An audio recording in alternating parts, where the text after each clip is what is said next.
all know, of course, that Hogwarts was founded over 1,000 years ago by the 4 greatest witches and wizards of the age.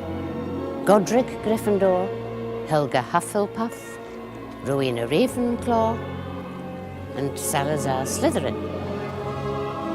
Now, 3 of the founders coexisted quite harmoniously. One did not.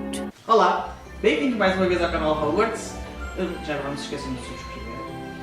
Devido a um pedido de um subscrito aqui no canal, vamos hoje falar sobre alguns fundadores da escola de Hogwarts. Portanto, vamos falar de Godric Gryffindor, Helga Hufflepuff, Rowena Ravenclaw e Salazar Slytherin. O vídeo de hoje vamos falar sobre Godric Gryffindor, nascido no século X, com os seus cabelos castanhos, olhos verdes, pele clara. Godric Gryffindor era um excelente duelista, como tal, na sua era um dos melhores combatentes que existia. Acreditava que todas as pessoas, qualquer tipo de aluno, qualquer tipo de criança, poderia estudar em Hogwarts, poderia pertencer à sua casa, logo que tivesse alguns parâmetros que ele prezava bastante. Tinham que ser bravos, corajosos, audazes e, acima de tudo, que tivessem respeito uns pelos outros. Godric Gryffindor era completamente apaixonado por Rowena Ravenclaw, apesar de tudo. Já vamos ver como é que é a personagem Ravenclaw. Godric Gryffindor vem de um pântano esse que uns anos mais tarde se transformou em Godric's Hollow. Para quem se lembra, Godric's Hollow foi onde morou Dumbledore, Aberforth, Ariana, James Potter, Lily Potter e, posteriormente, sim, Harry Potter. O chapéu seletor que nós vemos em todos os livros e todos os filmes de Harry Potter, nós sabemos que é um chapéu que vai selecionar cada aluno a sua casa. E esse chapéu pertencia a Godric Gryffindor, que teve a brilhante ideia, uma vez que era complicado selecionar cada aluno para cada casa. Tem que ver um por um, que não era uma situação fácil, porque estamos a falar de várias crianças. Decidiu enfeitiçar o seu próprio chapéu velho, que é exatamente aquilo que nós vemos nos filmes, enfeitiçá-lo, cada um à sua maneira, com as suas características, para ser mais fácil a seleção, para não haver aquela situação que acaba por ser incomodativa, para poderem selecionar ou para Ravenclaw, Hufflepuff, Slytherin, não é? É complicado. Teve a brilhante ideia, todos concordaram, e sim, aquele chapéu que eles usam pertencia a Godric Gryffindor. Godric Gryffindor, por incrível, mas olha, mesmo por incrível que possa parecer, era melhor amigo de Salazar Slytherin. Portanto, temos duas casas completamente opostas, sempre rivais durante todos os anos em Hogwarts, mas os fundadores eram os melhores amigos, juntamente com Helga Hufflepuff. Estranho, não é? Eu também achei bastante estranho quando comecei a fazer algumas pesquisas sobre os fundadores, mas vamos deixar isso para trás. Sabemos que Godric Gryffindor tem uma espada, a espada de Gryffindor, cravada com rubis, onde está gravado o seu próprio nome. Espada essa que consegue destruir Horcrux.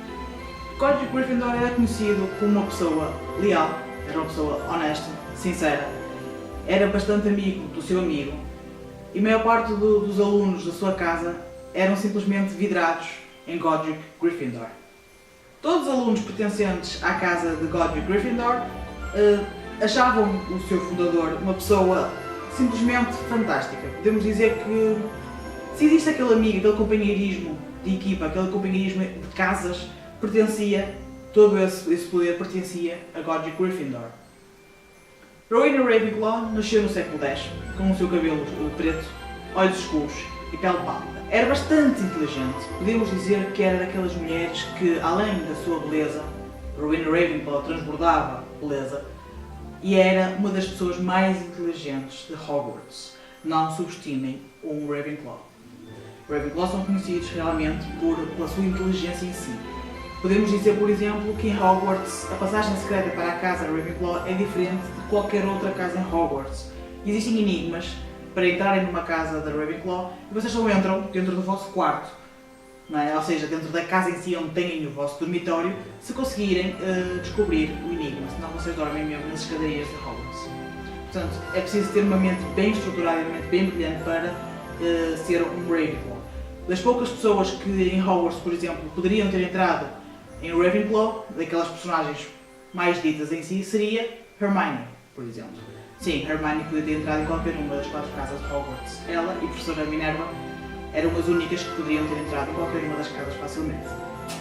Mas vamos continuar com Rowena Ravenclaw. Era conhecida como uma das fundadoras que tinha um aspecto mais intimidante, austera, portanto era um tipo de personagem, vamos imaginar a professora Minerva aumentada 50 vezes. Todos sabemos que a professora Minerva McGonagall é uma personagem dura, fria. Nos filmes não temos tanto essa noção, nos livros temos bastante essa noção. Rowena Ravenclaw consegue aumentar isso 50 vezes. No entanto, aceitava para a sua casa todos os alunos que fossem bonitos, porque sim, ela preza a beleza, e fossem super, extremamente inteligentes. Estamos a falar de uma casa bastante complicada. Temos uma descendente, Helena Ravenclaw, vocês devem conhecer, Relíquias da Morte. Sim, é a Dama Cinzenta, que nós vemos o fantasma que está lá da casa Ravenclaw. Helena tinha ciúmes da própria mãe, queria a toda a força superar o que era a mãe e a fama que tinha a mãe. Para isso roubou o diadema de Ravenclaw, pertencente à família, aquela tiara que nós vemos que era uma Horcrux. E porquê que era uma Horcrux? Porque Helena deu o diadema de Ravenclaw a Tom Riddle, que a transformou e impregnou de magia negra, transformando assim numa Horcrux. Sim. Corta isto depois. Rowena Ravenclaw, para além de ter todo esta situação, toda esta casa em si bem estruturada, nós, por exemplo, temos a noção de que uma personagem, por exemplo, nós consideramos que seja bonita e achamos que não é muito inteligente por causa do seu ar aloado, nós temos um exemplo de Luna Lovegood. Extremamente bonita e extremamente inteligente, e ao mais não parece. Vocês lembram em Relíquias da Morte quem é que ajuda a encontrar o diadema de Ravenclaw? E apesar de ser gozada por todos os colegas, a Luna foi a única pessoa que soube levar o Harry até onde estava a Helena, fazendo com que assim ele encontrasse aquela Horcrux. Portanto, sim, era uma casa realmente pesada a nível de inteligência e de beleza. Relativamente a Rowena Ravenclaw e à casa Ravenclaw, nós sabemos que o brasão, ou seja, o símbolo que o Ravenclaw tem é uma águia e que, por exemplo, Gryffindor é um leão. Deixem nos comentários a vossa opinião sobre as casas, sobre Gryffindor, sobre Ravenclaw. Qual é a casa que vocês acham que se enquadra melhor em vocês? Não esqueçam de subscrever, dar o vosso like, sigam-nos nas redes sociais, eu vou deixar na descrição do vídeo, como faço sempre, para vocês nos poderem seguir no Twitter, Facebook, no nosso blog. E por hoje é tudo, vemos no próximo vídeo. Tchau!